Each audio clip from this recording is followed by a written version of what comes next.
Sir నమస్కారం sir. నమస్తే అండి. సార్ జైలుకెళ్ళిన పోసాని కృష్ణమురళి గారి ఆరోగ్యం అంత బాలేదని, అస్వస్థతకు గురయ్యారని జెప్పేసి కొన్ని కథనాలు ప్రచారం అవుతున్నాయి. అండ్ హార్ట్ అటాక్ వచ్చిందని జెప్పేసి కొన్ని కథనాలైతే ప్రచారంలో ఉన్నాయి సార్. అసలు ఆయన ఆరోగ్యాన్ని పరిస్థితి ఏ విధంగా ఉంది? మరి దీనికి సంబంధించి అప్డేట్స్ ఏంటి సార్? మీరేం జెప్తారు? అంటే ఆరోగ్యం బాలేదు చెప్తున్నారు. హ్మ్. హార్ట్ అటాక్ లాంటిది అంటే హార్ట్ ప్రాబ్లమ్ అనేది కూడా చెప్తున్నారు. మేబీ హార్ట్ ప్రాబ్లమ్ అయి ఉండొచ్చు. హ్మ్.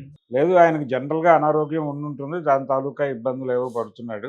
అలాగే మొన్న వంశీకి సంబంధించి కూడా అవే చెప్పారు కదా ఆవిడ. ఆయన కింద పడుకోలేరు. హ్మ్.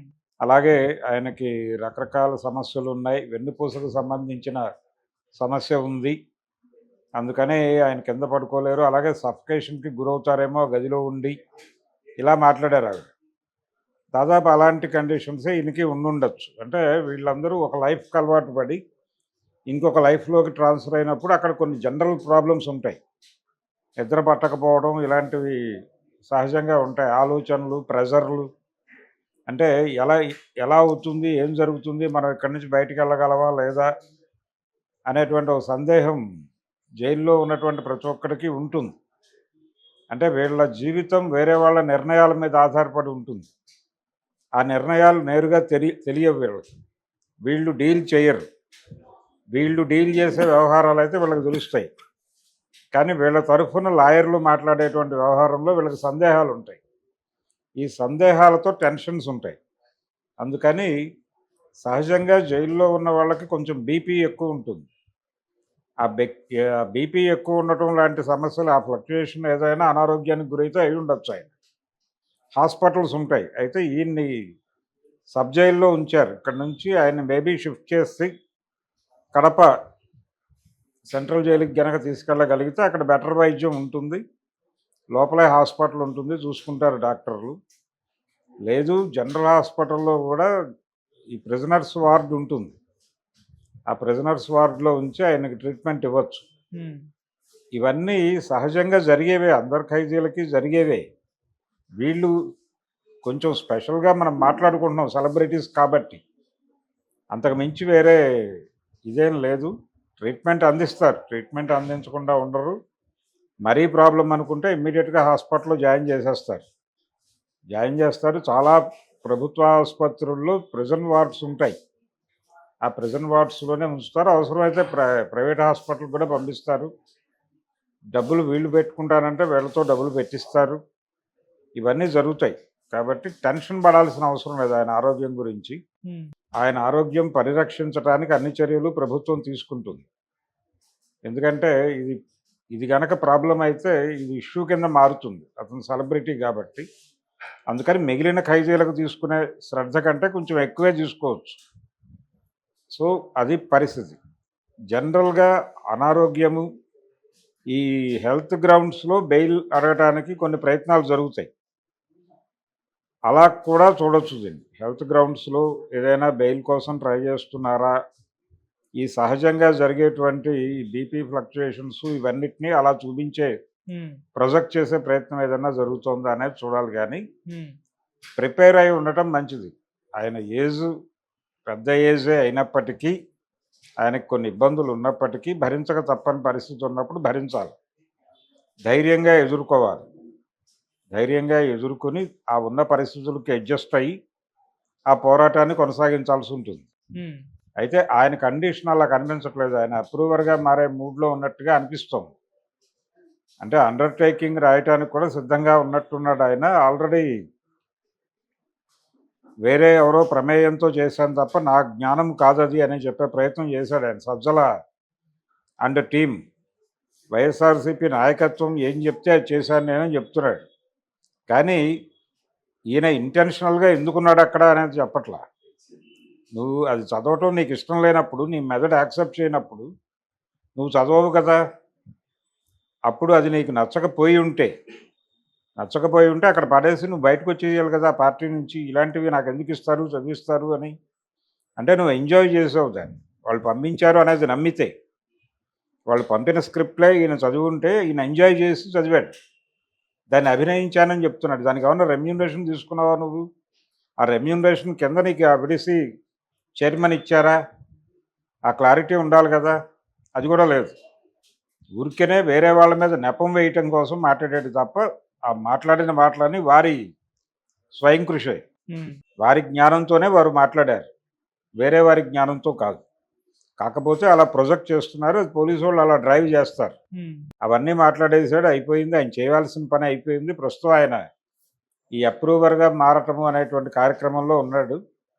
ఆ ప్రయత్నం వర్కౌట్ అయిపోతే బయటకు వచ్చేస్తాడు. ఆ బయటకు రావడానికి ఒక గ్రౌండ్ ప్రిపరేషన్లో భాగంగా ఈ అనారోగ్యం గురించి మాట్లాడుతున్నారు.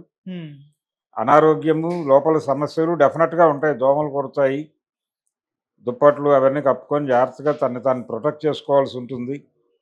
ఈ దోమల గొడవ ఆ మధ్య చంద్రబాబు గారు జైల్లో ఉన్నప్పుడు కూడా వచ్చింది, దోమలు ఉన్నాయి లోపల అని. దాని మీద సెటైర్లు వేశారు బయట అంబటి రాంబాబు లాంటి వాళ్ళు. జైల్లో దోమలు కాకపోతే ఏనుగులు ఉంటాయా అన్న టైప్లో, రంభా ఓరోసులు ఉంటారా అని కూడా మాట్లాడారు. కాబట్టి ఇవన్నీ భరించాలి. అన్ని సౌకర్యాలు ఉండాలి అంటే ఇంట్లోలాగా జైలు ఉండాలంటే కుదరదు. కాబట్టి ఇల్లులాగా జైలు ఉండాలి అనే ప్రయత్నం అయితే చేస్తారు వాళ్ళు, కానీ అలా ఉండే అవకాశం తక్కువ. కాకపోతే ఈయన మరీ సబ్ జైల్లో ఉండటాన్ని డైజెస్ట్ చేసుకోలేకపోతూ ఉండొచ్చు. సబ్ జైల్లో ఒక 3 సార్లు ఓపెన్ చేస్తారు మామూలుగా, పాత పద్ధతుల్లో అయితే. మార్నింగ్ ఒకసారి తీసి కాలకృత్యాలు తీర్చుకున్న తర్వాత మళ్ళీ లోపల పంపించి మధ్యాహ్నం భోజనం టైంలో తీసి, భోజనం తర్వాత మళ్ళీ ఒక 1 అవర్ బయట నుంచి లోపల పెట్టేసి మళ్ళీ ఈవినింగ్ తీసి, ఈవినింగ్ భోజనాలు పట్టుకెళ్ళిపోయిన తర్వాత క్లోజ్ చేస్తారు. అందుకని ఎక్కువ టైం లాకప్లో ఉండాల్సి వస్తుంది. ఆ ఎక్కువ టైం లాకప్లో ఉండటం ఏదైనా సఫికేషన్గా ఆయన ఫీల్ అవుతూ ఉండొచ్చు. అయితే వల్లభనేని వంశీ విషయంలో అది ఆ ప్రాబ్లం ఉండదు, ఎందుకంటే ఆయన విజయవాడ జైల్లో ఉన్నాడు కాబట్టి ఆయన డెఫినెట్గా బయటే తిరుగుతాడు. అది ఓపెన్గానే తిరిగి సాయంత్రం ఎప్పుడో 6:20 తర్వాత మాత్రమే లాకప్ వేస్తారు. సో అప్పటి వరకు ఉదయం నుంచి సాయంత్రం వరకు ఆయన హ్యాపీగా బయట తిరగవచ్చు. ఓకే, అందుకని ఆయనకి సఫికేషన్ గొడవ లేదు. కానీ ఆయన కూడా గదిలో ఉండి సఫికేట్ అవుతున్నాడు అని వాళ్ళ ఆవిడ గారు కంగారు పడుతున్నారు పాపం. అయితే ఇక్కడ ఇంకా పోసాని గురించి ఇండస్ట్రీ నుంచి ఎవరు మాట్లాడట్లేదు.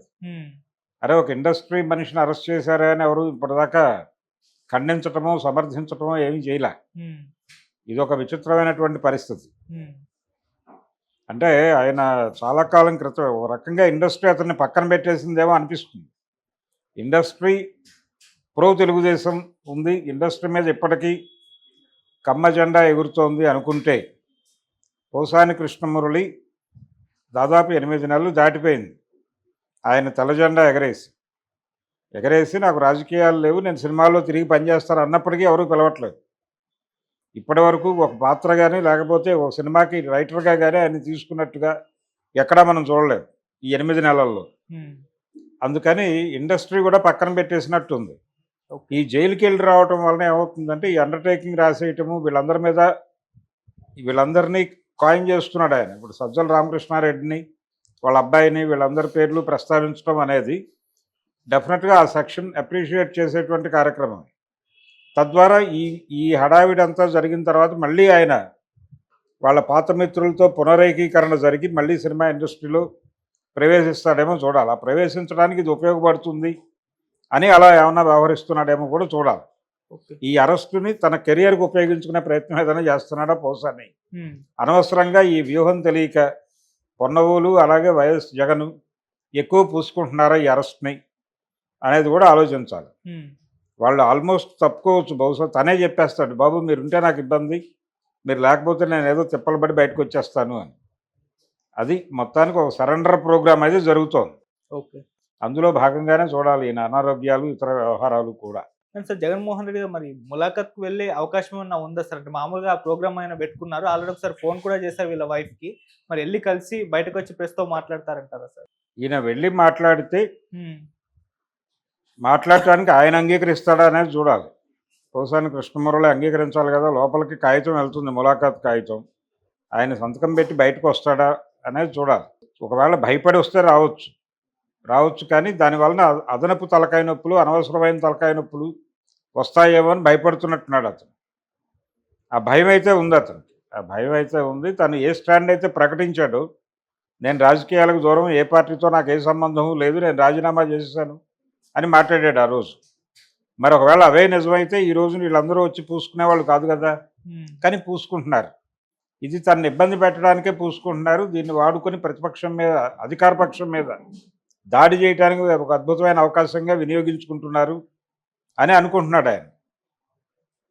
ఈ ఫీలింగ్లో ఉన్నవాడి కోసం జగన్మోహన్ రెడ్డి వెళ్ళి ఎందుకు టైం వేస్ట్ చేసుకుంటాడు? ఒకవేళ వెళ్ళినా అక్కడ జరిగేది ఉంటుంది. ఆయన ఆల్రెడీ లొంగుబాటుకు సిద్ధంగా ఉన్నటువంటి జీవి. ఆ తత్వంతోనే ఇవన్నీ మాట్లాడుతున్నాడు ఆయన.